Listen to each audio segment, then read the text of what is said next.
Kayo ba ay may titulo ng lupa na nais ibenta? O baka naman nais niyong bumili ng lupa?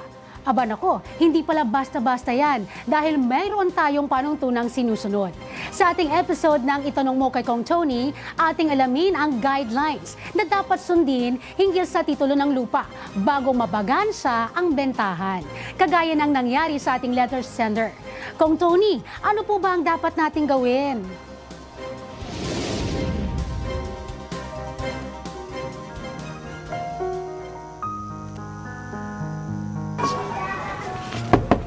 Joy? Joy? Joy? Ano ba yun? Joy, baka pwede ko na makuha yung titulo ng lupa. Pwede ba sa susunod na lang? Kamamatay na kasi ng tatay namin eh. Medyo nagluluksa pa kami ngayon. Nabayaran ko na kasi yun sa tatay mo. May gusto na sana akong pagawa dun sa lupa. Hindi ako makapagpagawa kasi wala akong hawak na titulo. Siguro makapag-aantay na pa naman yung lupa na yan. O siguro sa susunod na lang, pwede ba sa ibang araw na lang? Baka naman pwede ko na makuha.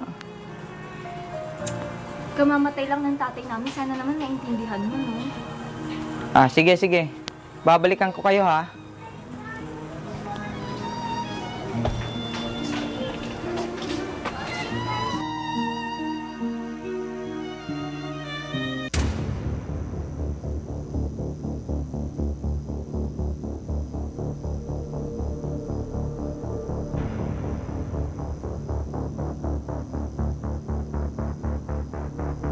Oy!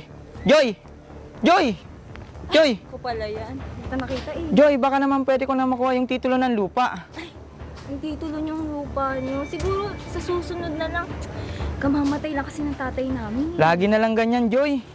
Eh, di naman kayo natatawagan dun sa bahay nyo. Hindi pa nga kami nakakapagluksa. Alam mo na, ang hirap kaya mag-move on kapag namatayan ng magulang. Ano ba yan? Tagal nyo naman makamove on. Ay, ganun talaga kapag namamatayan. Sige, sige.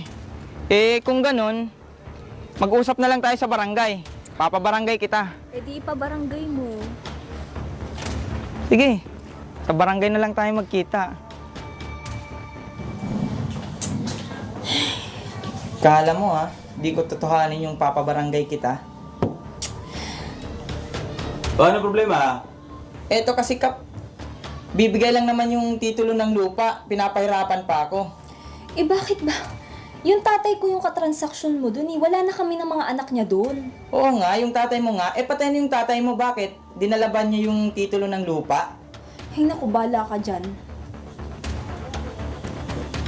Kung Tony, ayaw talagang makipagtulungan ng mga anak ng nakatransaksyon ko noon sa lupa. Ano po bang dapat kong gawin para makuha ko ang titulo ng lupa? Kung Tony, ano na? Kung ayaw talaga nilang ibigay ang titulo o ayaw makipagtulungan, kailangan mo magsampa ng kaso para sa specific performance. Dito uutusan ng korte ang mga anak na ibigay ang titulo at pirmahan ang mga kailangan dokumento.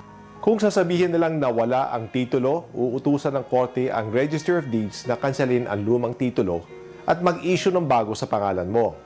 Pero bago yan, huwag kalimutang mag-demand letter sa mga anak ng may-ari para makuha ang titulo. At kung nakatira kayo ng mga anak sa parehong bayan o lungsod, dumulog muna sa barangay kung saan matatagpuan ang property. Doon, sabihan ng mga anak na may obligasyon silang ituloy ang transaksyon ng magulang nila. Kung hindi kayo napag-ayos, kumuha ng certificate to file action para makapagdemanda. Sa mga nais humingi ng libreng payong legal, magpadala lang ng mensahe sa congresstv24@gmail.com o di kaya sa Congress TV Digital.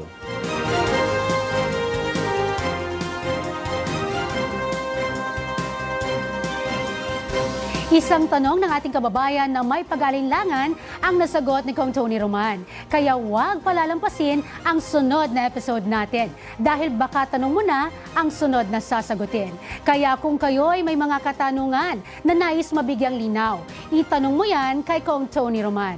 Mag-comment lang sa aming social media pages o email kami sa congrestv24@gmail.com.